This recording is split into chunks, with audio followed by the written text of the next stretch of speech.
Eureka, world history students! This is Mr. Deegan for VidNotes videos. Why am I holding a light bulb in my hand? Why did I take this out of the lamp that is over my right shoulder?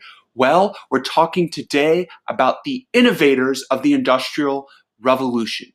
Unit 6 talks about industrialization and imperialism, and lesson 2 talks about the inventors and scientists and doctors who improve our lives for the better.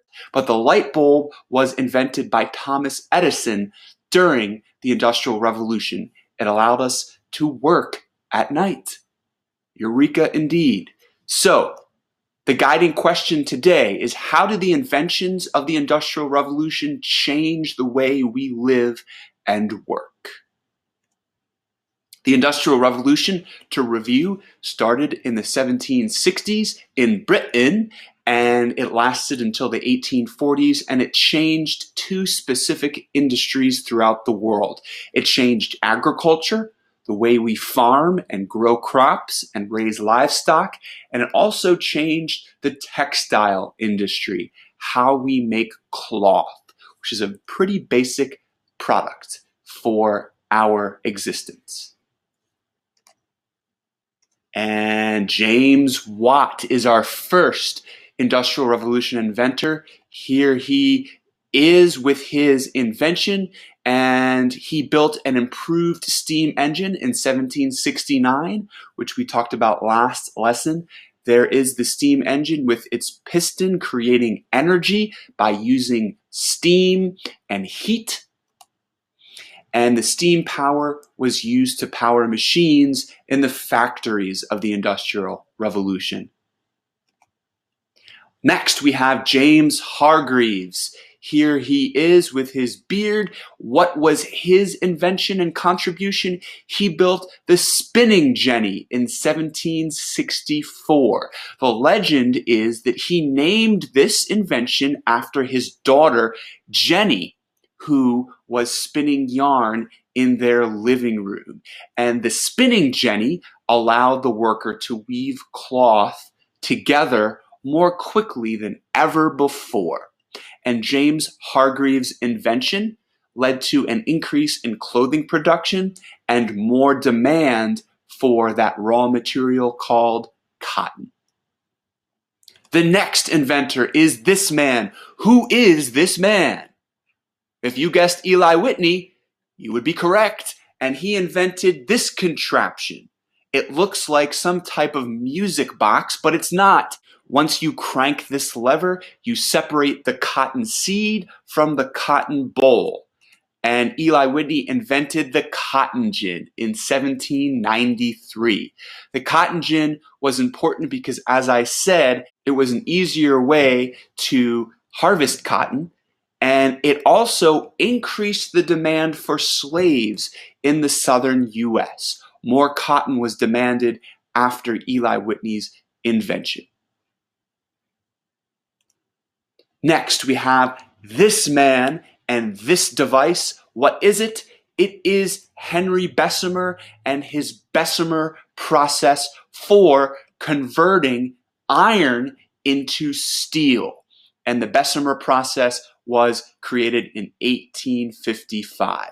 This big cauldron is the Bessemer converter. It's where you heated iron ore up to make steel. And why was this so important? Well, steel replaced iron as the foundational material of the Industrial Revolution. Steel was used to build machines, railroads, and skyscrapers that are still the foundation of cities across the US and the world today. Henry Bessemer and steel. Next, this man. Who is he? His name is Louis Pasteur. He is a French chemist, and he looks through a microscope and discovers this material. They look like cheese puffs, but they're not. It is bacteria. He discovered the existence of bacteria in 1870. This is a game changer because after Louis Pasteur's discovery, scientists knew what caused many diseases, and they could then work on cures for those diseases. So thank you, Louis Pasteur. We also need to thank him for helping our food. This is a carton of milk. And if you examine a carton of milk, you might see the word pasteurized. Well, that comes from this man's name.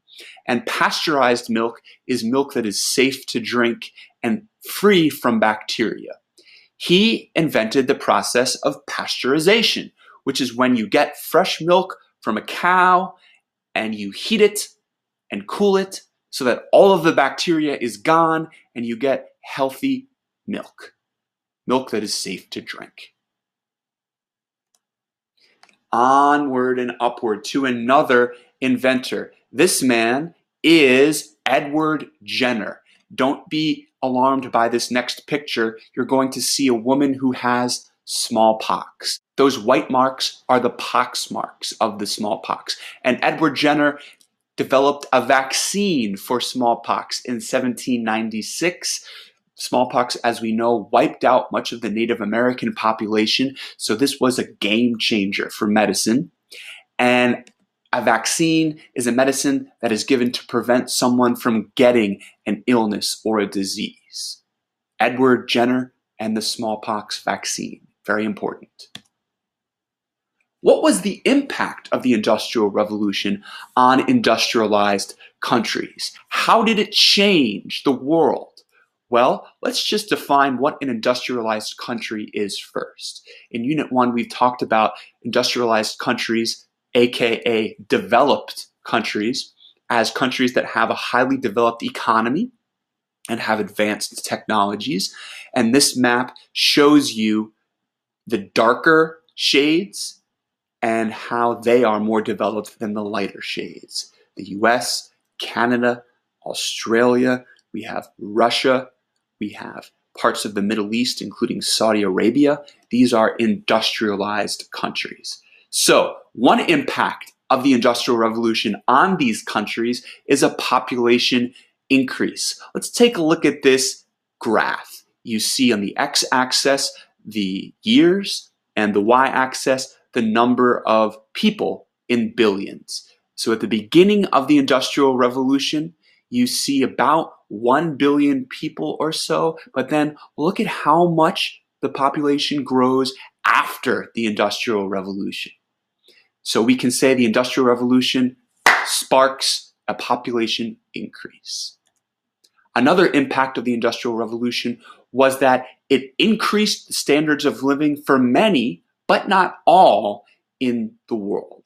And let's take a look at this graph about the wages, the salaries in Britain. And you see after the Industrial Revolution, an increase in the amount people earn in Britain, pointing to increased standards of living for many. Another impact of the Industrial Revolution on industrialized countries was improved transportation. The steam engine allowed for the invention of the steam locomotive. Trains were the preferred transportation on land, and the steamboat was the preferred transportation on water. You could quickly trade, and you could quickly transport goods and people using these two means of transport. What was another impact of the Industrial Revolution on industrialized countries? Urbanization, the increase of people moving to cities. Here you see a busy city street during the Industrial Revolution, and here's a graph that digs down into the data. We have 1820 and the amount of people in these different US cities, and then look at the increase just in 20 years of population. In summary, we can say that the increase of cities was one of the impacts of the Industrial Revolution. Another impact of the Industrial Revolution on industrialized countries was environmental pollution. More factories, more industry bring more air pollution and more water pollution. And you see here the amount of carbon dioxide in the world, starting with the year 1000 all the way to the year 2000. There is a dramatic rise in CO2.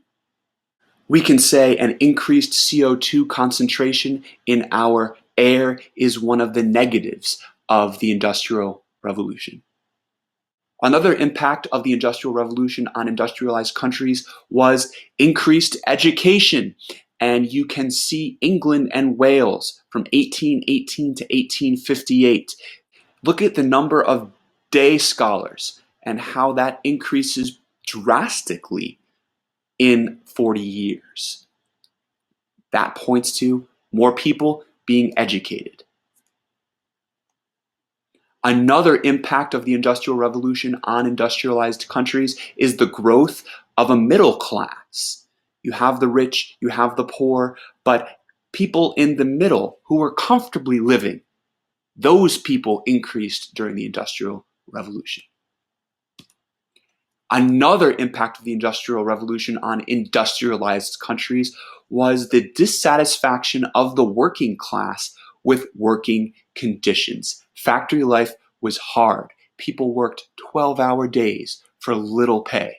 And you see some protesters here, largely young people, who are saying more school, less hospital visits. We want to go to school. We want justice. And that is it for Lesson 2 of Unit 6. Please fill out those summary questions. And when you're done with those, next lesson we'll build on the last part of this lesson and talk about factory life and how bad working conditions leads to more rights for children, for women, and for all workers across the US, Western Europe, and eventually the world. Until next lesson, this is Mr. Deegan, signing off.